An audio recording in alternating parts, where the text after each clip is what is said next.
Heart Evangelista dumipensa patungkol sa aso niyang si Panda. Pia Wurtzbach sumagot nga ba sa post ni Heart?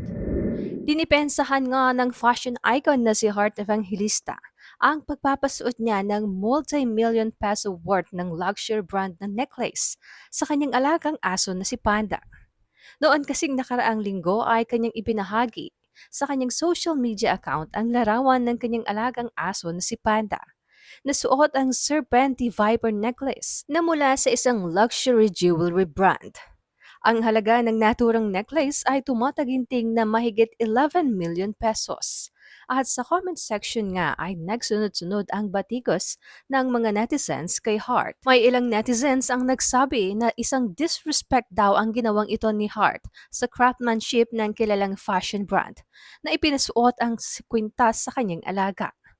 May mga nagparatang din sa kanya na insecure umano siya at gumagawa umano ng shade o patama sa Miss Universe 2015 na si Pia Wurtzbach na napiling naging Philippine Brand Ambassador ng naturang brand nito lamang June 2024. Ang naturang kwintas na suot ng aso ni Hart ay animong kaparehas ng Serpenti Emerald and Diamond necklace na suot ni Pia Wurtzbach sa isa sa kanyang mga post noong June.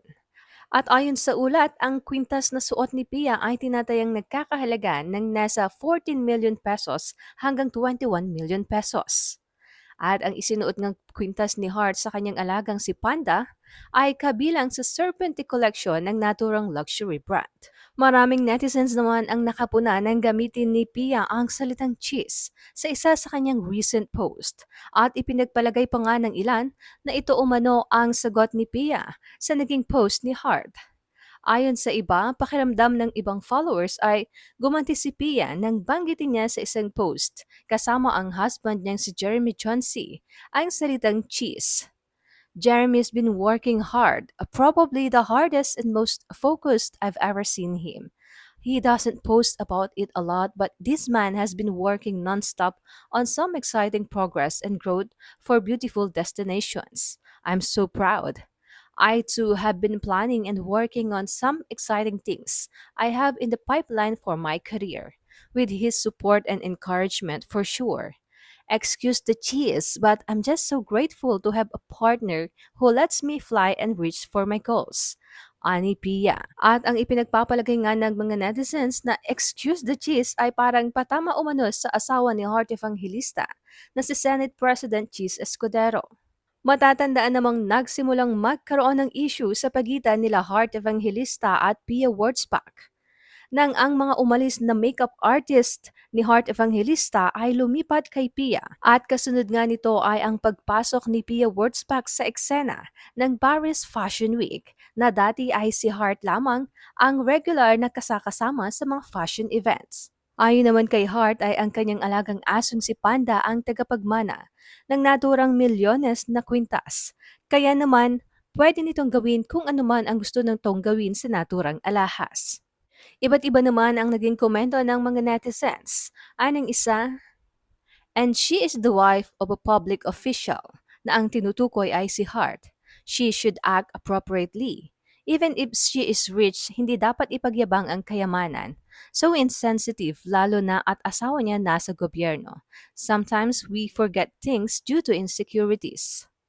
Dagdag naman ng isa, she does own the necklace and she can do whatever she wants with it. Walang pakialamanan ng fur parenting. Bitter kasi sa pananalita halatang maski di nasabihin, Miss Pia Wurtzbach pa din ako. Dami na naman nagagalit kay Hart na ang dami daw mahirap na tao nagsusuot pa ng ganyan sa aso. Aba, di niya kasalanan kung may mahirap. Ang dami na ngang program para sa mahirap naka 4-piece pa. Kaya tinatamad ng mga tao kasi may natatanggap naman. Magpursige sana para umunlad, huwag isisi sa ibang tao ang kahirapan. Ayon pa sa isang netizen, actually, there is no issue naman na napag-uusapan yan. Pero if Hart knew how a healthy competition should be, rather than turning out to be a war fashion of two personality, tarnishing over someone who is just doing her paid endorsement for a brand, ay hindi maganda sa paningin ng tao. Kaya napo na kasi may mali and I suggest if Hart is acting properly, she could have let her fur dog wears any brand or luxuries like Rolex, etc. This became an issue because the brand chose Pia for endorsement instead of her. So what does this mean to the viewers? How a single non-sensitive action turns out into a nationwide fashion issue. She could let the days pass after Pia endorsement of the said brand, not joining the pinnacle of her success na iba ang dumadating na panlasa sa mga tao. We viewers are their critics, so every single action they are doing is as clear as the sky.